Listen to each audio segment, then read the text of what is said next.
سوال: کون سی نماز انسان کو اللہ تعالیٰ کے سب سے زیادہ قریب کرتی ہے؟ جواب: تہجد کی نماز، کیونکہ یہ خالصتاً اللہ کے لیے ہے، رات کی خاموشی میں پڑھی جاتی ہے۔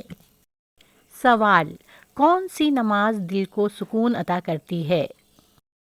جواب: فجر کی نماز، جو دن کی شروعات اللہ کے ذکر سے کراتی ہے۔ سوال: کون سی نماز رزق میں برکت کا سبب بنتی ہے؟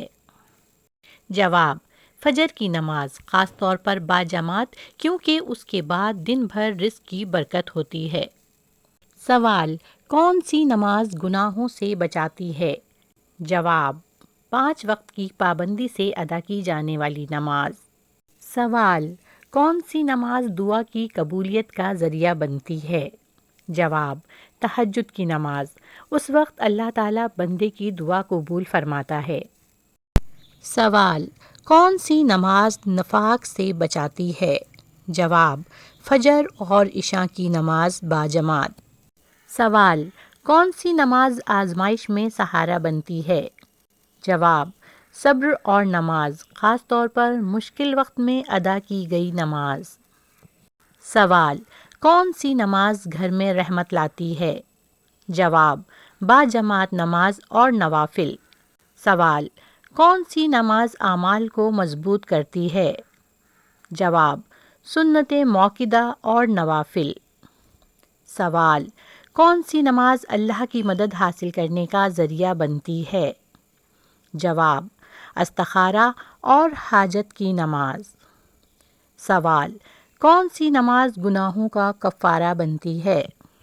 جواب: وضو کے بعد 2 رکعت نماز اور سچی توبہ۔ سوال: کون سی نماز انسان کو عاجزی سکھاتی ہے؟ جواب: سجدے کے ساتھ پڑھی جانے والی نماز، خاص طور پر تہجد۔ سوال: منافقوں پر سب سے زیادہ بھاری نماز کون سی ہے؟ جواب: منافقین کے لیے سب سے بھاری عشاء اور فجر کی نماز ہے۔ ہر نماز کا ایک فائدہ ہے، مگر اصل کمال پابندی میں ہے۔ جو بندہ نماز کا حق ادا کر لیتا ہے، اللہ اس کے حق میں دنیا اور آخرت سنوار دیتا ہے۔ اللہ تعالی ہمیں نماز کا پابند بنائے اور اس کے فائدے نصیب فرمائے، آمین۔ اگر یہ باتیں دل کو لگیں تو ویڈیو کو شیئر کریں، کیونکہ کسی ایک نماز کی پابندی کسی کی زندگی بدل سکتی ہے۔